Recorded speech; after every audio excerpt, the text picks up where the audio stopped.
ভিক্ষুক রাস্তা দিয়া যায় আর জমিদারের পুত্রবধূও যায়। একজন সামনের থেকে আসতেছে, একজন সামনের দিকে যাইতেছে। দুইজনের ক্রসিং এর সময় ভিক্ষুকের গায়ের কাদা জমিদারের পুত্রবধূর গায়ে লেগে গেছে। সে দুনিয়া আন্ধার করে ফেলছে, স্বামীকে টাইকা নিয়ে আসছে, বলছে ভিক্ষুক আমার কাপড় নষ্ট করে দিছে। সে শুধু ভিক্ষুক ছিল না, বৃদ্ধ ছিল।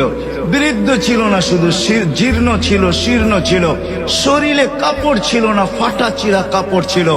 পায়ে জুতা ছিল না, পেটে ভাত ছিল না। জমিদারের পুত্র সইতে পারে নাই, যৌবনী শক্তি সয় তো সয় কি কইরা।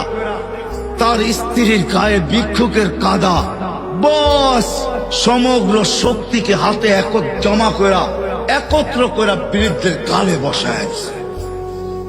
বৃদ্ধ কিচ্ছু বলে নাই, শুধু উপরের দিকে তাকায় দুই তিনটা শব্দ উচ্চারণ করছেন।